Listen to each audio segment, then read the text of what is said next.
tunaenda kuangusha ngome. Mwambie usipoangusha ngome, huwezi kutoboa. Hauwezi kutoboa. Utabaki ukihesabu. Watu wanainuliwa. Watu wanabarikiwa. Watu wanapiga hatua nyingine. Wewe unapiga hatua. Unarudi nyuma. Unapiga hatua. Unarudi nyuma. Kama umeshakutana na hili. Jua kuna ngome. Ya kuvunja. Waliovunja ngome wanateleza tu.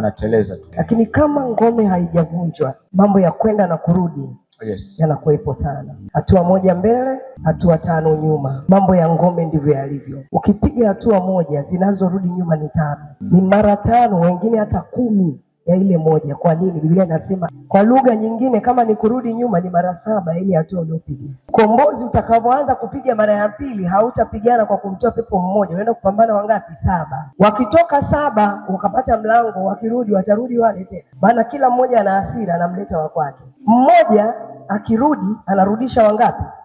7. Jiulize hao 7 wakitolewa, na sheria inasema kila mmoja akirudi anabeba 7. Mara ya pili wakirudi wanarudi wangapi? For the first time mmoja anakurudishia 7.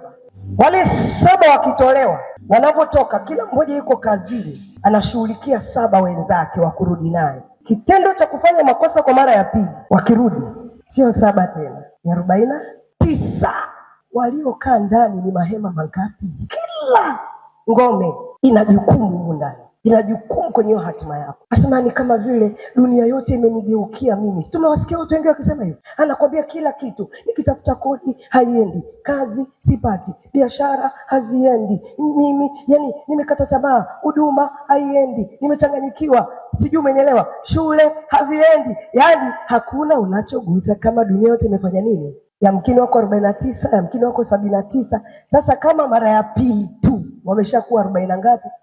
Wakija mara ya 3, fanya calculation hizo, zitakusaidia kujua maisha yako yote yanahitaji kuwa maisha ya maombi. Maana hakuna rest. Maana mwenzako analiinua jeshi jipya kila siku la kupambana na wewe. Wewe umeingia mfungo wa siku 14 na nabii toka ulivyoingia mwezi wa pili. Sijui kama umeshawaza kufunga fasting yako hata mwenyewe. Ya kwako tu, between you and God. Kusema napambana na hatima yangu. Sijui kama umeshaitii hiyo roho. Na sio kwamba Roho Mtakatifu aongee, anaongea. Sema Baba, katika jina la Yesu, kila ngome iliyoshika hatima yangu itadhihirika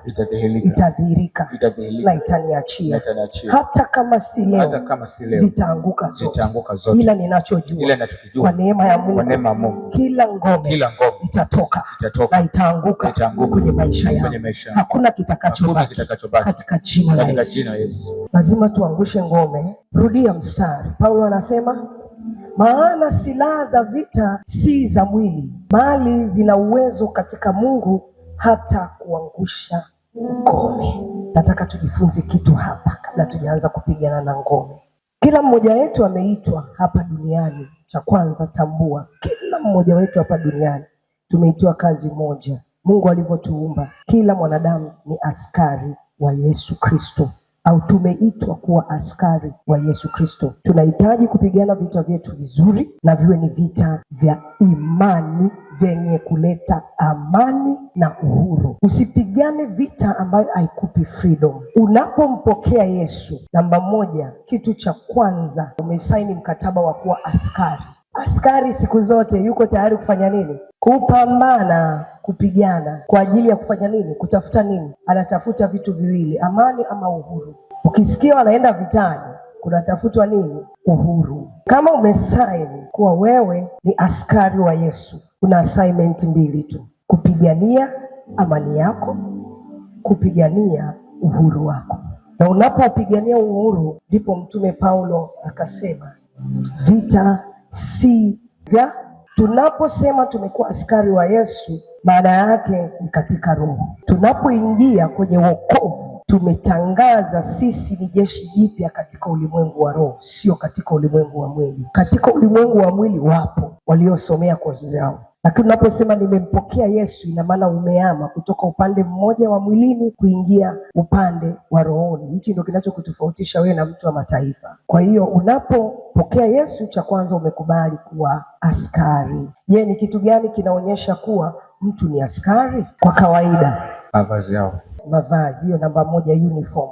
Namba 2, ushamwona askari yuko hivi? Kato wa askari unafanana kwani wananyolewa na kinyozi mmoja? Wametrainiwa na wamefundishwa standard na size ya nini. Kwa hiyo kuna vitu fulani ambavyo tukiviona vinatupa identification ya askari, unajua huyu ni nani.